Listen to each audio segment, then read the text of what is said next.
이스라엘 나라에는 작은 바다가 두 개 있습니다. 하나는 갈릴리 바다, 또 하나는 사해 바다. 이 두 바다 우리가 잘 압니다.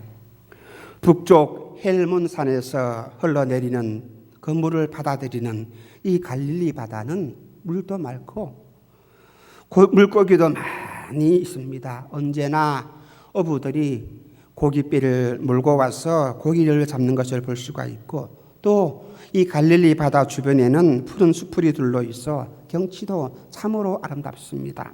그런데 반대로 이 남쪽에 있는 이 사해 바다는 말 그대로 죽은 바다입니다.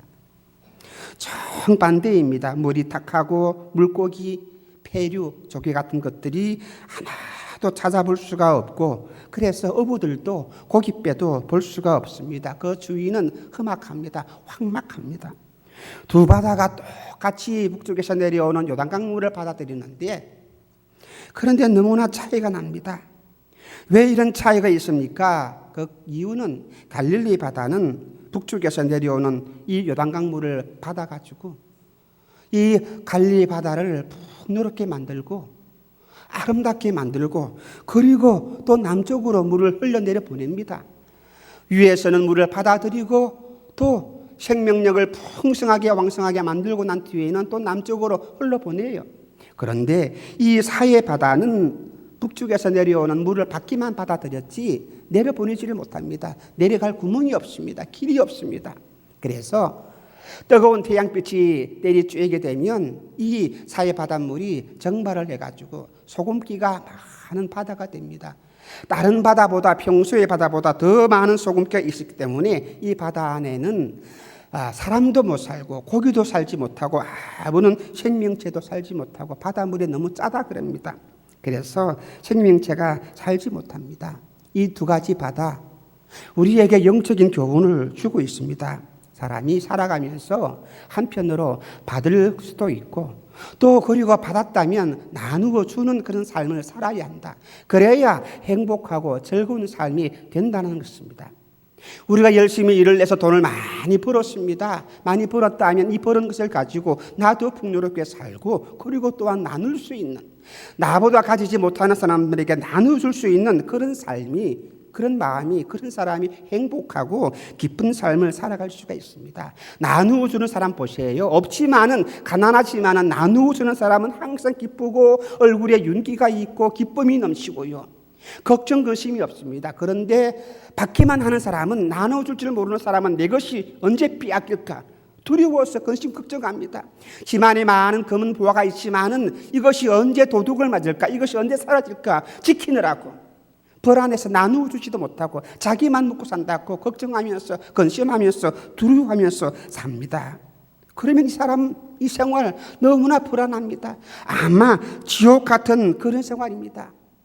갈릴리 바다 같은 사람은 행복하고 즐겁고 기쁨이 넘치고 아름다운 향기가 나는 삶이라면, 이 사해 바다 같은 사람은 정말로 더러운 사람, 아주 악취가 나는 그런 사람일 것입니다. 학문도 그렇습니다. 경제도 그렇습니다. 문화도 그렇습니다. 그래서 어느 시대나 역사적으로 외부로부터 많은 문화와 혜택을 받기만 하면 안 됩니다. 우리나라가 고생스러울 때에, 가난할 때에 많이 받았습니다. 그러므로 이제는 우리가 잘 살게 되었을 때는 또한 나눌 수 있어야 합니다. 많이 베풀 수 있어야 합니다. 그래야 하나님께 받은 복, 또 우리가 더 많은 복을 받을 수가 있어요. 나누어 줄 수 있어야 합니다. 여러분, 줄 아는 사람이 되시기를 주님의 이름으로 축원합니다. 우리 사도행전 20장 35절 말씀을 한번 보시겠습니다. 주님이 말씀하셨는데 다 같이 읽겠습니다.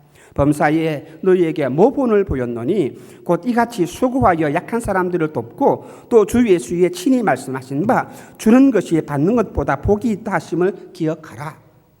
예수님이 마태복음에서 8가지 복, 산상 8복을 말씀하셨습니다. 복이라는 것을 우리 인간이 정의 내리는 그런 복 말고 주님이 말씀하신 그 생명에 있는 복, 8가지 복을 말씀하셨는데, 더불어서 한 가지 더 이 사도행전에서 주께서 친히 말씀하신 바, 주님께서 친히 말씀하신 바 주는 것이 받는 것보다 복이 있다, 한 가지 복을 더 말씀해 주었다는 사실입니다. 그래서 이 말씀은 이 말씀대로 우리의 모든 삶이 갈릴리 바다가처럼 받고 더 풍성히 나눠줄 수 있는 그런 삶이 되어야 합니다. 오늘 우리는 이 말씀을 통해서 하나님이 우리에게 주시는 말씀이 은혜가 무엇인가를 한번 생각해보고 하나님께 기도하기를 원합니다. 오늘 본문 말씀 누가복음 5장 1절부터 6절 말씀은 예수님이 베드로를 비롯해서 첫 번째 제자들을 부르시는 그런 말씀이에요. 이 본문 내용은 공관복음이라고 말하는 마태복음에도 있고요, 마가복음에도 똑같이 나옵니다. 우리 1절 말씀을 한번 다 같이 읽어보도록 하시겠습니다. 시작. 무리가 옹이하여 하나님의 말씀을 들을새 예수는 게네사렛 호숫가에 서서 그렇게 말씀합니다. 주님이 갈릴리 바다에서 말씀을 전하실 때, 어디에서요? 갈릴리 바다에서 말씀을 전하실 때 많은 사람들이 하나님의 말씀을 들으려고 모였습니다.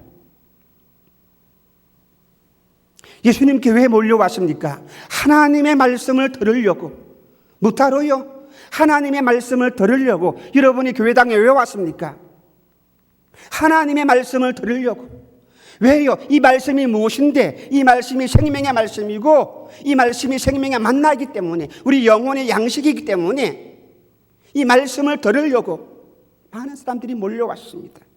그런데 이 갈릴리 바닷가에 배가 두 척이 있는 것을 주님이 보았습니다. 어부들이 고기를 잡는 것을 끝마치고 이제 마지막 그물을 싣고 있었습니다. 주님께서 이 배 가운데 하나 골랐습니다. 시몬이라고 하는 사람, 그 배에 올라가가지고 시몬에게 부탁했습니다. 배를 육지에서 조금 멀리 떨어지게 하라.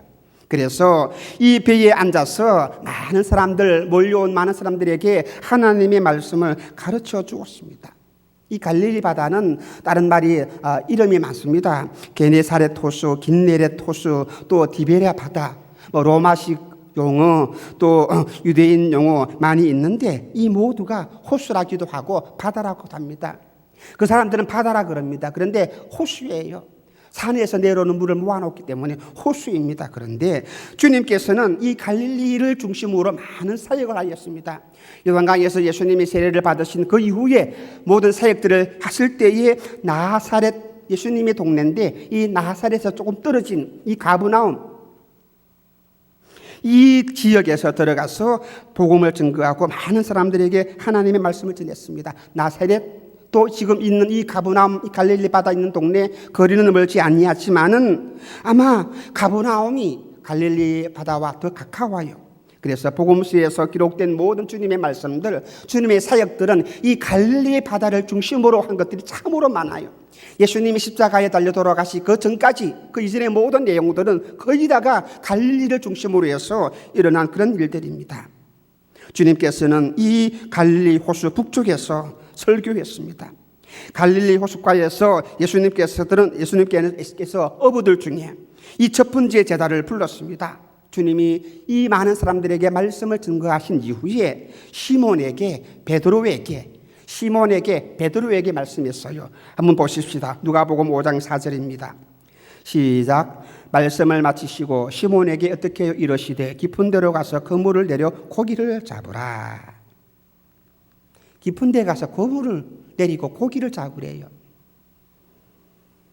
깊은 데 가서 그물을 내리고 고기를 잡으라. 베드로가 한번 대답합니다. 선생님, 우리가 밤새도록 고기를 잡는다고 이랬었는데 아무것도 잡지를 못했습니다. 그런데 선생님이 말씀하시니 내가 말씀에 의지하여, 선생님이 말씀하시니 내가 말씀에 의지하여, 주님이 말씀하시니 내가 말씀에 의지하여 그물을 내리겠습니다.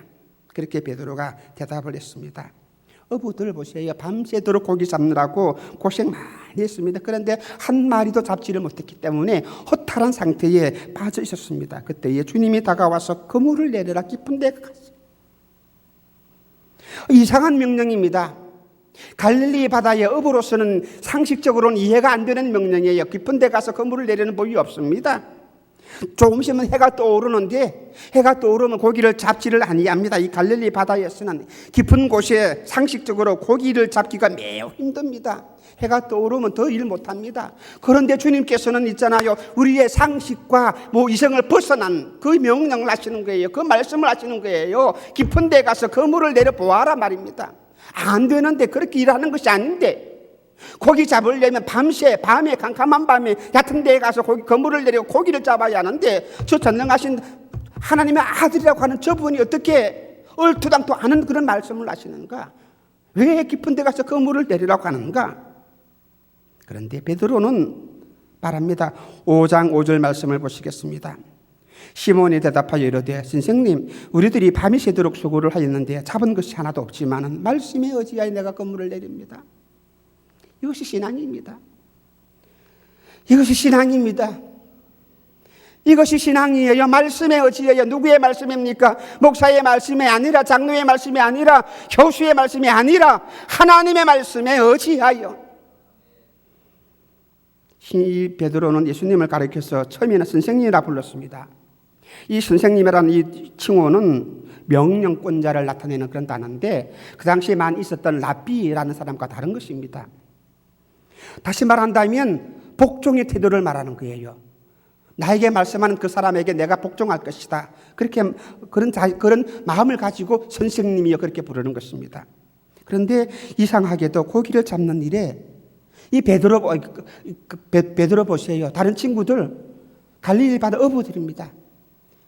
잔뼈가 굵은 사람들입니다. 그런데 자신의 경험, 자신의 재능, 이 모든 걸 다 버려두고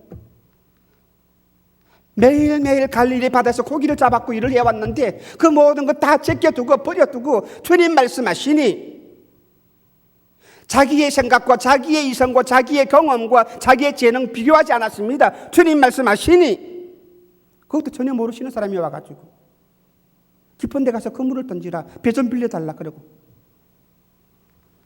베드로가 순종합니다. 베드로가 순종합니다. 말씀에 의지해서 내가 그물을 내리겠습니다 라고 순종합니다. 베드로가 이 말씀에 왜 순종했습니까? 보지도 못한 사람이 와가지고 그물을 내리라 그럽니다. 왜 순종했겠습니까? 우리가 말씀을 자세히 읽어보게 되면 그 이유를 알 수가 있습니다. 1절 말씀 보게 되면 주님께서는 하나님의 말씀을 가르쳤다 그렇게 했습니다. 1절 말씀 보니까 주님께서는 많은 사람들에게 하나님의 말씀을 가르쳤다. 배에 오르셔서 예수님이 하나님의 말씀을 가르쳤어요. 많은 무리들이 주님이 증거하시는 하나님의 말씀을 들었습니다. 지금까지 들어보지 못했던 권세에 있는 하나님의 말씀을 이 모든 무리들이 들은 거예요. 말씀을 듣고 있는 그 무리들 베드로도 보았습니다. 베드로도 하나님 말씀을 들었습니다. 누구에게서요? 주님에게서요. 들어보니까 저것은 사람이 하는 말이 아닌 것 같다.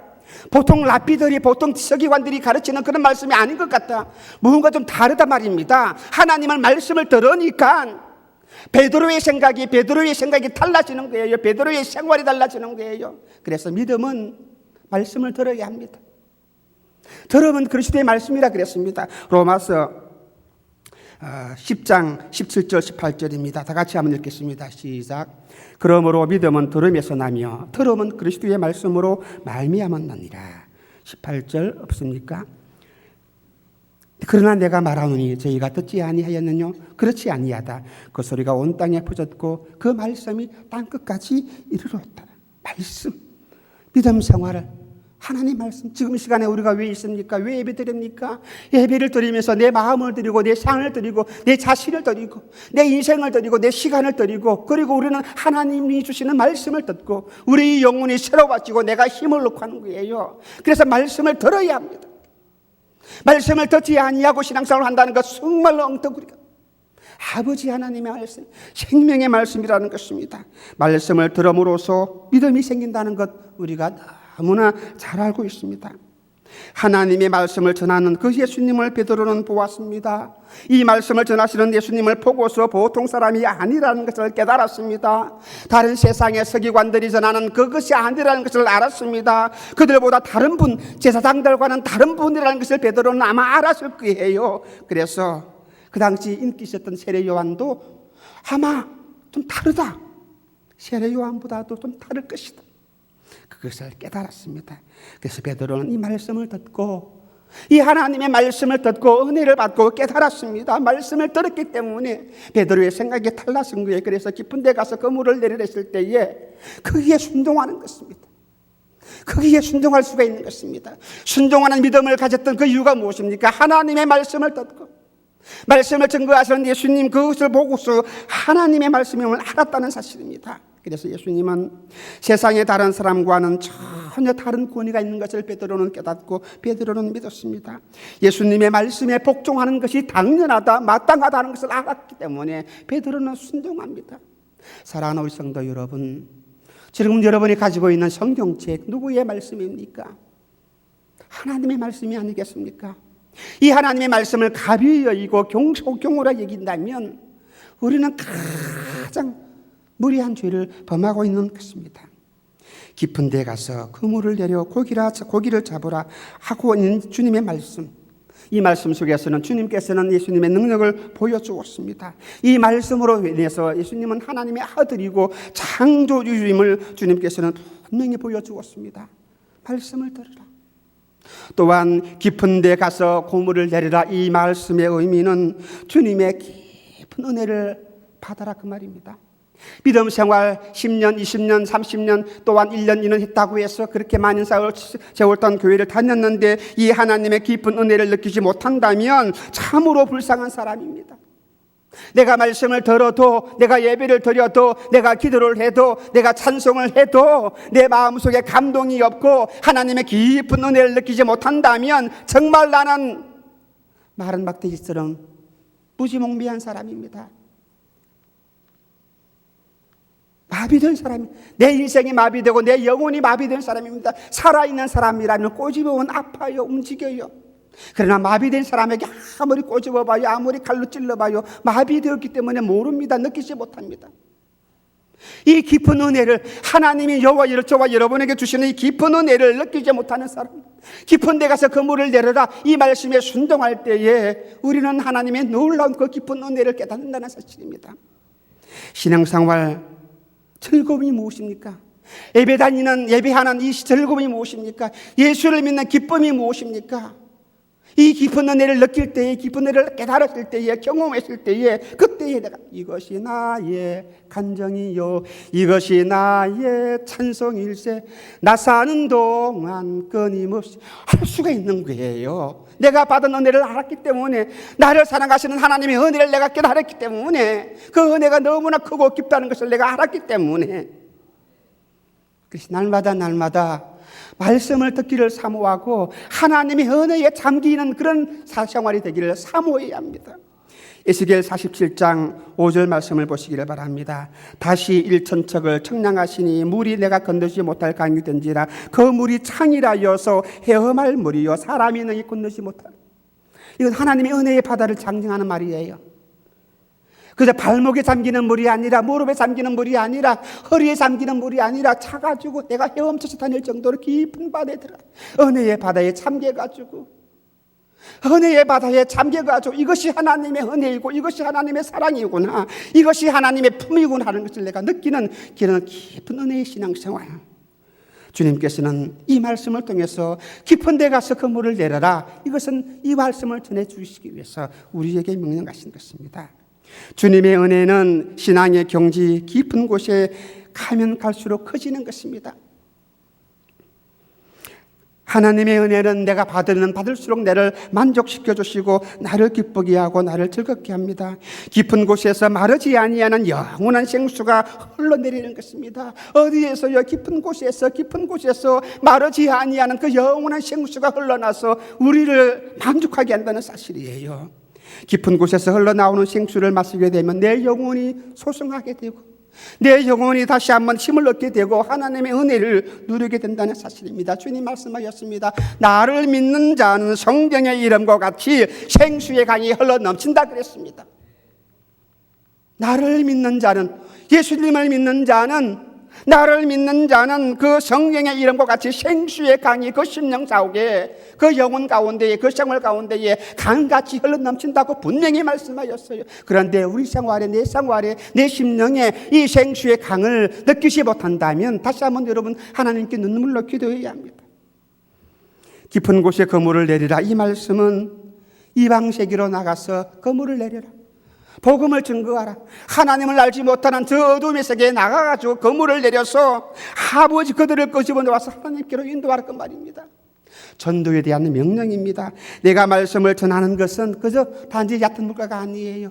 우리가 말씀을 전해야 할 곳은 얕은 물가가 아니라 깊은 곳에 가서 그 많은 사람들이 있는 곳에 그곳에 가서 주의 말씀을 전거하고 내가 받았던 그 사랑, 내가 경험했던 그 은혜, 내가 깨달았던 그 진리를 이들에게 전파하고 이들에게 일러주어야 합니다. 다음 주일날 우리가 많은 사람들을 초청해서 주님께 예배를 드려야 합니다. 이날 우리 모두가 한 마음이 되어서 내 친정, 내 친구, 내 가족, 주님을 알지 못하는 그들에게 다가가서 한 번만 와봐라. 안드레가 그랬어요. 와보라. 요한복음 1장 보니까 베드로를 전도할 때 안드레가 와보라. 다른 말 필요 없었어요. 내가 메시아를 만났는데 베드로 한번 와보라. 우리 시티교회 한번 와보라. 예수님을 한번 만나보라. 이것이 깊은 곳에 가서 그 물을 내리는 거예요. 전도원의 생활입니다. 내가 말씀을 전하는 것은 단지 얕은 물가가 아닙니다. 내 생각, 내 체험적인 관념, 내 능력 다 던져버리고 주님 말씀하시는 그대로, 주님 명령 그대로 내가 순종해서 우리가 그 물을 내릴 때에 놀라운 기적이 일어납니다. 여러분 아마 그렇게 나는 하나님을 안다, 나는 예수님을 안다, 나는 교회를 안다 그렇게 말할지 모르겠지만 그러나 따지고 보면 여러분들은 하나님의 말씀을 잘 이해하지 못하고 있습니다. 이해를 하기는 하지만은 이것을 내 삶에 적용하지 못합니다. 말씀을 알고 있으면 뭐합니까? 성경을 암송하고 외우면 못합니까? 매일매일 큐티를 하면 뭐합니까? 내 삶에 적용이 되지 못하고 내가 그 말씀대로 살지 못한다면 아무런 소용이 없어요. 죽은 믿음이라 그랬습니다. 죽은 믿음이라 그랬어요. 30년을 다녀도 40년을 다녀도 말씀대로 내가 살지 아니한다면 그 신앙은 죽은 신앙이에요. 그래서 우리가 주님의 말씀을 열심히 배우고 주의 말씀을 열심히 듣는 그 일에 우리가 더 정성을 들여야 합니다. 그래서 우리 목사님이 금요일날 기도하는 것 잠시 다른 시간에 기도 더 많이 하고 우리 금요일날 모두가 모여서 기도하고 예배하고 성경 배우고 아버지의 말씀을 제대로 알아야 제대로 섬길 수가 있고 아버지의 말씀을 제대로 들어야 우리가 바르게 전할 수 있다는 사실입니다. 내가 하나님의 자녀답게 살 수 있는 그 비결이 무엇입니까? 말씀을 잘 알아야 돼요. 말씀을 잘 들어야 돼요. 그래야 그 말씀대로 살아갑니다. 말씀도 알지 못하는데 하나님의 뜻도 알지 못하는데 내가 어떻게 하나님의 뜻대로 살아가는가 말입니다. 아모스 8장 11절에는 이런 말씀이 있습니다. 주 여호와께서 가라사대 보라 날이 이를지라 내가 기근을 땅에 보내리니 양식이 없어 주림이 아니요 물이 없어 가람이 아니요 여호와의 말씀을 듣지 못한 것이 기갈이라. 지금 우리 시대에 비교해 봅시다. 여러분 손에 성경책이 있습니다. 텔레비 틀면 있잖아요. 유명한 목사님 설교가 그냥 흘러나옵니다. 얼마나 많은 물이 있습니까? 얼마나 많은 말씀들이 주변에 많이 널려 있습니까? 그런데 내 생활이 영적인 기갈이에요. 그 많은 말씀들이 있는데 홍수가 나지만 물을 마실 물을 찾지 못하는 것처럼 수많은 성경책, 수많은 성경 공부, 수많은 목사님들이 외치되는 그 말씀 속에서 이 말씀의 홍수 속에서 내 영혼이 어찌 그렇게 기근을 느끼고 있는 겁니다. 내 귀가 닫혀있고 내 마음이 닫혀있고 내가 말씀을 듣지 못한다 그 말입니다. 아버지 말씀을 듣지 못한 것이 기갈이라 그렇게 말씀하고 있습니다. 기적을 매일매일 접하고 싶어도 우리가 깨닫지 못하기 때문에 내가 알지 못하기 때문에 내가 경험하지 못했기 때문에 우리는 기적도 모르고 아버지의 뜻도 알지 못합니다. 그래서 참으로 안타까운 일이 아닐 수가 없는 것입니다. 먹을 것 많지요. 입을 것 많이 있습니다. 그것이 없어서 기근이 아니라 주님께서는 안타까이 말씀하셨습니다. 아버지 하나님의 말씀이 없어서 기갈이라 그랬어요. 여러분의 가정에, 여러분의 심령에, 여러분의 삶 속에 말씀이 얼마나 움직이고 있습니까? 아침에 눈 뜨자마자 무부터 시작합니까? 출근할 때 무부터 시작합니까? 어떤 마음으로 출근합니까? 어떤 마음으로 기도합니까? 식사하기 전에 무슨 마음으로 식사를 하고 있습니까? 아버지의 말씀을, 하나님의 말씀을 24시간 가운데에 1초라도 10분이라도 1분이라도 한번 묵상해 본 적이 있고 한번 돌이켜 본 적이 있습니까? 내 마음속에 내 심령 가운데에 내 영혼의 말씀이 없어서 기갈이라 그 말이에요. 그래서 주님은 깊은 데 갔어. 이 깊은 은혜를 경험해 보라고 그랬어.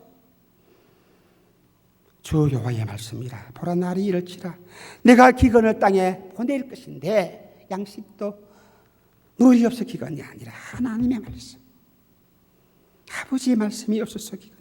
그러므로 우리가 알아야 합니다. 말씀이 없으므로 기갈이라는 것을 우리가 알고 우리가 주님께 기도해야 합니다. 하나님, 말씀을 사모하는 심령을, 말씀을 사모하는 그 마음을 내게 주시옵소서. 날마다 주의 말씀대로 살아갈 수 있는 내 신앙이 되게 해달라고, 내가 깊은 곳에 가서 그물을 내릴 수 있는 그런 믿음의 사람이 되게 해달라고 기도하는 여러분이 되시기를 주님의 이름으로 축원합니다. 깊은 곳에 가서 그물을 내리는 그 사람이 진정한 주님의 제자입니다. 시몬 베드로는 주님의 말씀에 의지하여서 그물을 내렸습니다. 그리한즉 그물이 찢어질 정도로 많은 고기가 잡혔습니다. 얼마나 풍성합니까? 보세요. 말씀에 한번 의지해서 순종하고 나니까 거기에 따라오는 축복이, 내가 말씀에 의지해서 내 이성적으로 판단할 때는 아닌데, 내 경험적으로 볼 때는 아닌데, 그런데 주님 말씀에 내가 순종했어. 그물을 내려보니까 내 힘으로 끌어올릴 수가 없어서 친구들까지 불러 모았어. 그물을 끌어올렸고 고기가 배에 가득 채워졌습니다. 배가 가라앉게 될 정도로 큰 복을 받는 것을 볼 수가 있습니다. 이것이 말씀에 순종할 때에 받는 축복입니다. 이것이 말씀에 순종할 때에 받는 축복입니다. 내 이성, 내 판단 버리고, 내 경험 버리고, 세상적인 가치관념 버리고 따라합시다. 하나님의 말씀. 말씀. 내 경험, 내 능력, 지금까지 내가 일해왔던 그 재주, 주님 그거 통하지 않았습니다. 깊은 데 가서 그물을 내려라. 오직 주님 말씀하시니 그 말씀대로 의지하여 그물을 내게 되니까 내가 상상하지도 못했던 놀라운 큰 복을 받게 되는 거예요. 누가복음 5장 6절부터 7절 말씀입니다. 다 같이 읽겠습니다. 거리에 앉아 고기를 애운 것이 심히 많아 그물이 찢어지는지라. 이에 다른 배에 있는 동물을 손짓하여 와서 도와달라 하니 저희가 와서 두 배의 채움에 잠기게 되었더라. 사람의 모든 상식을 뒤엎는 것입니다. 주의 말씀이 기적을 낳은 거예요. 사람의 상식이 기적을 낳는 것이 아니라, 인간의 경험이 기적을 낳는 것이 아니라, 어부들의 그 경험이 고기를 많이 잡은 것이 아니라, 누가요? 하나님의 말씀이, 아버지 하나님의 말씀이. 인간의 상식은 깊은 데 가면 그물을 내리지 않아야 되는데, 그런데 주의 말씀 보니까 달라뜨렸습니다. 거기 순종하니까 기적이 일어나는 거예요. 그래서 주님, 베드로가 놀래가지고 주님께 말씀합니다. 주님 앞에 엎드려가지고 주님 내게서 떠나주십시오. 나는 죄인입니다. 이 복을 보니까 주님 나는 죄인입니다. 내게서 떠나달라고 베드로가 굴복하여서 주님께 말씀했어요. 주님을 느꼈습니다. 베드로는 이 예수님이 하신 말씀을 듣고 예수님을 보고 예수님에게 있는 하나님의 임재와 하나님의 능력을 경험했던 거예요. 그래서 예수님 앞에 두려워서 엎드려서 주님 나는 죄인입니다. 주님 나는 죄인입니다. 자신의 부족함을 깨달았습니다. 주의 말씀 앞에 내가 죄인임을 깨닫고, 주의 말씀 앞에 내가 부족함을 깨닫고, 주의 말씀 앞에 내가 무능함을 깨닫고 주의 도우심을 구하는 이것이 믿음 생활이라는 거예요. 나는 죄인입니다. 주여, 이 말은 예수님에 대한 호칭으로 누가복음에는 참 많이 나와요. 베드로가 5절에서 예수님을 선생님이라 불렀습니다. 그런데 이제는 주님이라 부릅니다. 완전히 달라졌어요. 선생님에서 이제는 주여라고 불러집니다. 아도나이 나의 주님이라 그 말이거든요. 그것을 비교해 보면 예수님에 대한 이 베드로의 생각이 완전히 달라진 것이죠. 이 고백은 하나님의 권능을 깨달았기 때문에, 주의 말씀에 순종했기 때문에, 하나님의 임재를 경험했기 때문에 고백할 수 있다는 사실입니다. 사랑하는 우리 성도 여러분, 우리가 하나님 아버지 앞에 나갈 때에, 주님 아버지 앞에 예배할 때에 내가 아버지 앞에서 죄인임을 깨달아야 합니다. 내가 죄 많은 사람임을 깨달아야 합니다. 나는 능력이 없는 무능한 사람임을 깨달아야 합니다. 그래서 아버지 앞에 날마다 나를 도와주시옵소서. 하나님 나는 죄인입니다. 하나님 나는 더러운 죄인입니다. 이것을 우리가 고백할 수 있어야 합니다. 이 고백이 여러분의 입술에서 진심으로 나올 수 있어야 한다는 거예요. 내가 죄인이기 때문에 주님께 고백할 때에 하나님의 크신 사랑이, 하나님 아버지의 크신 은혜가 나를 다시 한번 새롭게 만들어 주실 것입니다. 베드로는 이 기적 앞에 자기는 능력이 없고 무기력한 그런 죄인임을 깨달아서 주 앞에 나갔습니다.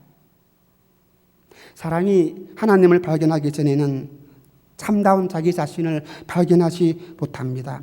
구약 성경에서도 하나님이 임재하였을 때에 그 앞에서 모든 사람들이 자기를 발견하고 자기 자신을 깨달았습니다. 그런 말씀들이 많이 나옵니다. 출애굽기 20장 19절 말씀입니다. 모세에게 이르되 당신이 우리에게 말씀하소서 우리가 들으리이다. 하나님이 우리에게 말씀하지 말게 하소서 우리가 죽을까 하나이다. 이 말씀은 무슨 말씀인가 하면은 이스라엘 백성들이 하나님의 나타나심을 보고 떨면서 두려워서 멀리서 모세 보고 부탁을 합니다. 모세가 네가 우리에게 달려와서 하나님 말씀을 전해달라고 그렇게 부탁하는 거예요. 왜요? 하나님의 거룩하심 앞에, 하나님의 전능하심 앞에 도저히 우리가 설 수 없기 때문에. 우리가 죄인이다 그 말입니다. 우리가 들으리이다.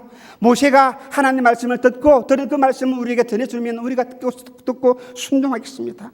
하나님이 직접 우리에게 말씀하지 말게 해달라고. 너무나 하나님의 거룩하심이 크기 때문에, 광대하기 때문에. 아버지 하나님이 내 앞에 오게 되면 내가 죽을까 한다. 그것이 두려웠어. 이것이 구약 시대에 있는 사람들의 생각이었습니다. 사사기 6장 22절에도 기드온이 자기 여호와의 사자를 대면하게 되었을 때에 두려워서 죽을까 봐 걱정하였습니다. 욥기서 42장 5절부터 6절 말씀을 보시겠습니다. 내가 주께 대하여 귀로 듣기만 하였사오니 이제는 눈으로 주를 보옵나이다. 그러므로 내가 스스로 거두어드리고 그 티끌과 제 가운데서 회개하나이다. 하나님을 보고 나니까, 하나님의 임재를 경험하고 보니까 내가 너무나 더러운 죄인이거든요. 그래서 내가 티끌 가운데 앉아서 회개합니다. 하나님을 보고 나니까 내가 죄인임을 깨닫는 것입니다. 아버지 앞에 나와서 예배할 때에, 지금 이 시간에 주의 말씀 앞에 여러분의 자신들을 비추어 볼 때에 내가 죄인임을, 내가 무능함을 깨닫고 아버지 앞에 은혜를 간구할 수 있는 사람이 되기를 주님의 이름으로 축원합니다. 이사야 6장 5절 말씀입니다. 이사야가 하는 말입니다. 그때에 내가 말하되 화로다 나여 망하게 되었도다. 나는 입술이 부족한 사람이요 입술이 부족한 백성 중에 거하면서 만군의 여호와이신 왕을 배웠다. 이사야가 성전에서 기도하다가 하나님의 영광을 보았습니다. 그래서 너무나 나는 더러운 죄인이다. 이제는 내가 영광을 보았기 때문에 난 죽게 되었구나. 아버지의 하나님 임재 앞에, 아버지 하나님 말씀 앞에 자기 자신이 죄인임을 깨달아야 합니다. 베드로가 이 주의 말씀 앞에 순종하고 능력을 보았을 때에 자기가 죄인임을 깨달았어요. 내가 죄인임을 깨달았어요. 나는 죄인입니다. 하나님의 영광을 경험한 사람은 자기의 죄를 느낍니다. 아직도 예수님을 단지 4대 성인으로 생각하는 사람이 있습니까? 아직도 예수님을 주님으로 고백하지 못하는 사람이 있습니까? 하나님의 영광을 한번 경험해 보시기를 바랍니다. 아버지의 임재 앞에 누구나 가리지 않고 모두가 자기가 주인임을 고백할 수가 있다는 사실입니다. 그래서 우리는 하나님께 네가 주인임을 철저하게 고백해야 합니다. 아버지 하나님, 나는 죽을 수밖에 없는 죄인입니다. 이 고백이 우리 입술에서 나와야 합니다. 예수님에 대한 철저한 고백이 있어야 합니다. 그래서 종교개혁자 칼빈이 이렇게 말했어요. 인간이 하나님을 알 때에 자기 모습을 진정으로 알 수 있다. 하나님을 진정으로 알았을 때에 우리 인간을 제대로 알 수 있다라고 칼빈이 그렇게 말했습니다. 우리가 먼저 하나님에 대하여 알아야 하겠습니다. 주님에 대하여 알아야 합니다. 주의 말씀을 들어야 합니다. 주님을 만나야 합니다. 주님을 경험해야 합니다. 아버지의 말씀이 내 귀에 들어와야 합니다. 그래야 내가 무릎 꿇고 주의 도우심을 구할 수 있다. 예수님은 죄인이라고 고백하는 베드로를 떠나지 않았습니다.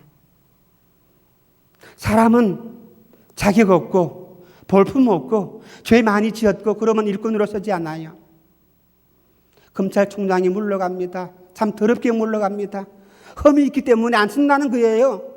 이것이 사람이에요. 그런데 주님께서는 이 베드로가 주님 앞에 나는 죄인입니다. 그랬을 때에 주님은 베드로를 버리지 아니했다는 사실이에요.